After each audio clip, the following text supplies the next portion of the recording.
वाङ्मय के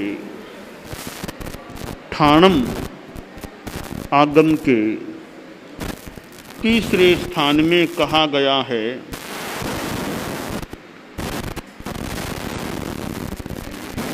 त ओ सल्लापन्नता तंजहा माया सल्ले ऋणान सल्ले मिथ्या दंशन सल्ले। तीन प्रकार के शल्य प्रज्ञप्त हैं। माया शल्य, निदान शल्य, मिथ्या दर्शन शल्य। पैर में कांटा चुभ जाता है या कोई नुकीला लोह का टुकड़ा शरीर में घुस जाता है तो आदमी को कष्टानुभूति होती है। एक कांटा भी चुभ गया, लकड़ी का कांटा, तो चलने में कठिनाई हो जाती है और वह कांटा निकल जाए, कंटकोद्धार हो जाए तो शारीरिक शांति मिलती है। शारीरिक वेदना कम या समाप्त हो सकती है। शरीर के कांटे शरीर को दुख देने वाले होते हैं। कुछ कांटे भावात्मक होते हैं, मानसिक भी होते हैं। वे कांटे मानसिक रूप में और भावात्मक रूप में हमारा अहित करने वाले, कष्ट देने वाले हो जाते हैं। माया एक शल्य है। जो आदमी माया करता है उसके भीतर कांटा पैदा हो जाता है, कांटा चला जाता है। एक आदमी किसी विषय में झूठ बोलता है माया के साथ और बाद में उसे कई बार कितनी दफे उस बात को ढकने का प्रयास करना पड़ता है। अब उसके दिमाग में यह तनाव हो जाता है कि आगे मुझे क्या पूछा जाएगा, मुझे क्या जवाब देना होगा। तो यह एक कांटा होता है माया करना। आगे से आगे बात बढ़ती है और आदमी उस गर्त में मानो फंस जाता है। सच्चाई का मार्ग सीधा सपाट है।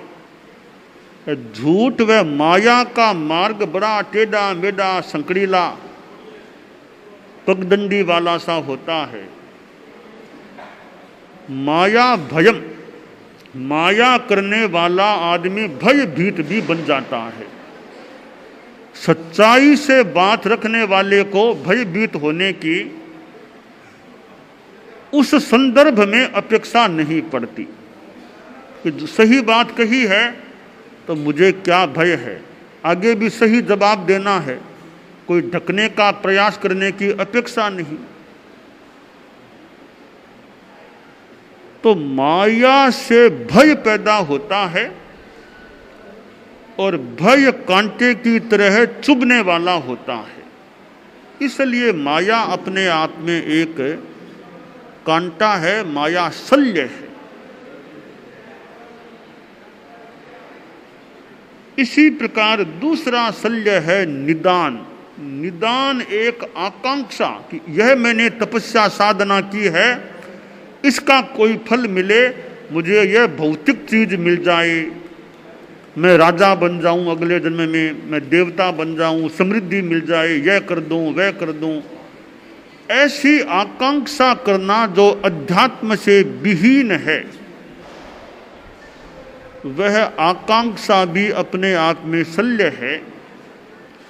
और यह निदान तो आदमी की तपस्या और साधना को मानो बेचने वाला, उसके फल को कम करने वाला, प्रभाव को हीन करने वाला बन जाता है। तो निदान नहीं करना चाहिए। भगवान महावीर के समय का प्रसंग आता है, मैं अपनी शैली में बताना चाहूँगा। भगवान महावीर के पास राजा श्रेणिक आया परिवार के साथ। तो साधु साध्वियों ने राजा रानी समूह को देखा।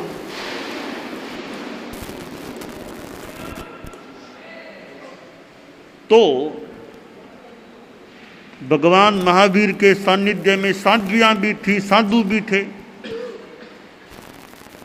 तो साधुओं ने मन में सोचा, विचार कर लिया कि हमें भी ऐसी रानी मिले, ऐसी रानी हमको भी मिले। साध्वियों ने सोचा कि हमें श्रेणिक जैसा पति, यानी अगले जन्म में राजा श्रेणिक या ऐसा पति मिल जाए। तो यह निदान हो गया, अर्थात इस साधना का फल हो तो हमें राजा श्रेणिक या ऐसा पति मिले। साध्वियों ने सोचा, संतों ने कि ऐसी रानी हमको मिल जाए।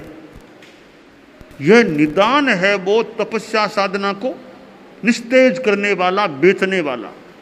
फिर भगवान महावीर ने संबोध दिया साधु साध्वियों को कि ऐसा निदान किया है, वो नहीं करना चाहिए, उसकी आलोचना करो, शुद्ध हो जाओ वापिस।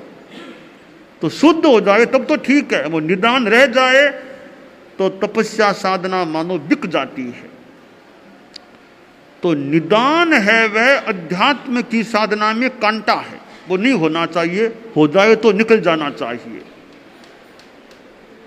तीसरा शल्य है मिथ्या दर्शन शल्य, मिथ्या दृष्टिकोण। जो जैसा नहीं है वैसा मान लेना, असत्य को सत्य मानना, असाधु को साधु मान लेना, अधर्म को धर्म मान लेना, इत्यादि स्वरूप जो मिथ्या दृष्टिकोण है वह मिथ्या दर्शन शल्य। यह मिथ्या दर्शन तो भयंकर कांटा है, आदमी को कितने जन्मों तक भ्रमण करा सकता है।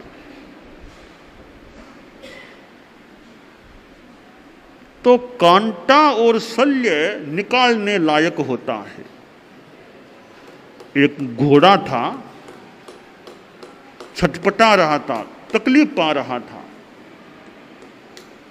घोड़े के मालिक ने निर्णय किया किसी चिकित्सक को दिखाऊं भाई कहाँ क्या गड़बड़ है। एक पशु चिकित्सक के पास घोड़े को ले गया और चिकित्सक को बताया कि मेरा घोड़ा कुछ दिनों से तकलीफ पा रहा है, खाना भी नहीं लेता और कार्य भी नहीं करता, आप इसका इलाज कर दो।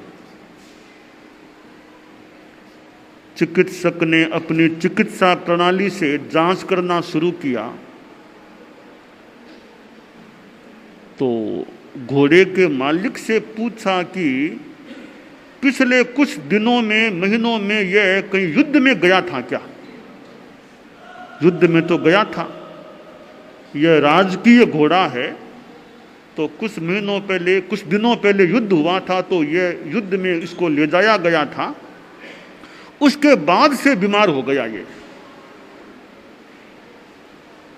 तब चिकित्सक ने और गहराई से उसके शरीर का परीक्षण किया, तब पता चला कि कोई बाण का, लोहे का टुकड़ा उसके पेट में चला गया है। उस टुकड़े को फिर जैसे शल्य क्रिया करके निकाला गया, तब घोड़ा स्वस्थ हो गया।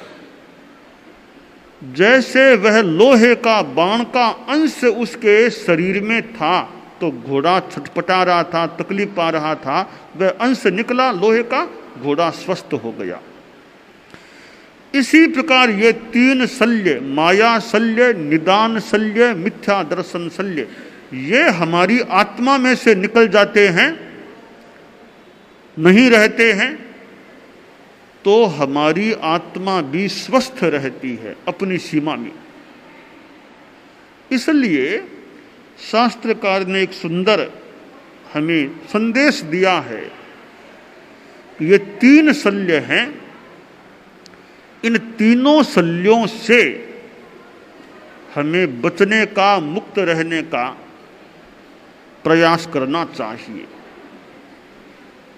एक और जहां अध्यात्म की दृष्टि से इन शल्यों से बचने का महत्व है, वहीं व्यवहार में भी देखें ये तीनों काम वो नुकसान करने वाले होते हैं। आप भले गृहस्थ हैं, आप माया ज़्यादा करेंगे, धोखाधड़ी माया, तो कई बार वो माया का घड़ा भी फूटता है, पिछली बातें भी सामने आ जाती है। आपने 50 काम खराब कर लिए, एक मौका ऐसा आएगा 50 आपकी बातें खुल जाएगी, सारा घोटाला सामने आ जाएगा, फिर कितना कष्ट होगा आपको, प्रतिष्ठा खराब होगी, आर्थिक नुकसान हो सकेगा, मानसिक नुकसान हो सकेगा, दुख पाना पड़ सकेगा। क्यों हुआ? कि माया का शल्य आपके भीतर था।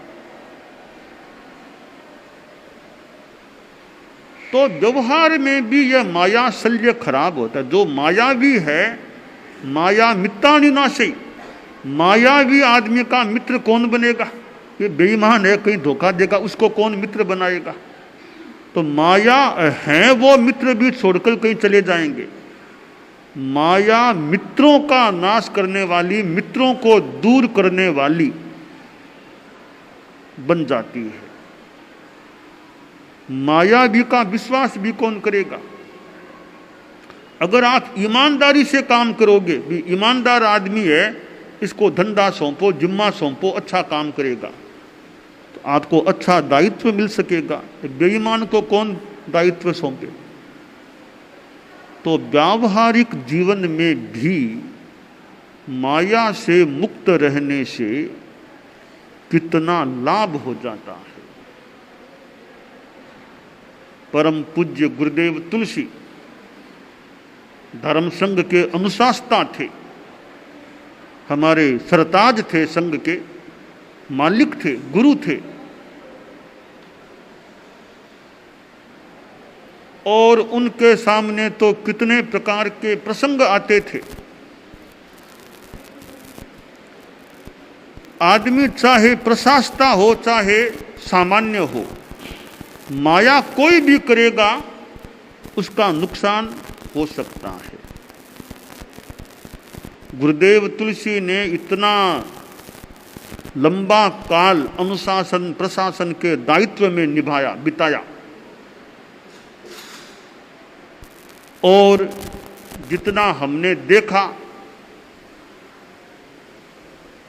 कि उनमें वात्सल्य भी था और अपनी गलती को स्वीकार भी की उन्होंने।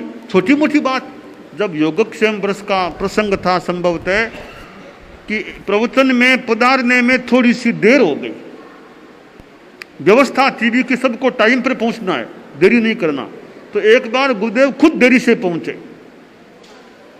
तो उन्होंने स्वीकार किया कि मैं देरी से पहुंचा तो मैं प्रायश्चित करूंगा। वे खड़े खड़े उन्होंने प्रायश्चित किया। ऐसा नहीं कि मैं नहीं, अपनी गलती स्वीकार की कि मैं आज लेट हो गया तो मैं भी प्रायश्चित स्वीकार करता हूं। एक बार का प्रसंग है गुरुदेव तुलसी का। मैं छोटा मुनि था, बाल मुनि, दिनेश जी तो दीक्षा भी नहीं ली थी तब तक, इतनी पुरानी बात है यह। गुरुदेव तुलसी लाडनू में विराजमान थे। लाडनू में भी जहां सेवा केंद्र है, वृद्ध साधु, उस मकान में वहां प्रवास हो रहा था। यह बात है विक्रम संवत 2032 की। तो मर्यादा महोत्सव का समय था, साधुओं की भी अच्छी संख्या थी। तो गुरुदेव तुलसी वो सेवा केंद्र का जो वो छपरा बरामदा जो भी ऊपर है पहली मंजिल में, वहां विराजे थे। सर्दी का समय था। एक कोई साधु की गलती संभवतः गुरुदेव के ध्यान में आई। गुरुदेव ने उन संतों को साधुओं की सभा में बुलाया कि आपने यह गलती की, ऐसी प्रमाद, ऐसी त्रुटि आपने की। वे संत गुरुदेव तुलसी से भी दीक्षा पर्याय में बड़े थे, बड़े थे वो, वे आए निकट और बड़े विनय भाव से बोले थे, भूल हो गई, मेरी भूल हो गई, भूल हो गई। तो गुरुदेव ने कड़ा उलाहना थोड़ा दिया, कड़ा उलाहना सा दिया। उन्होंने नम्रता रखी, एक बार की बात संपन्न हो गई। संभवतः ठीक अगले दिन की रात आई, फिर वो सभा जुड़ी साधुओं की।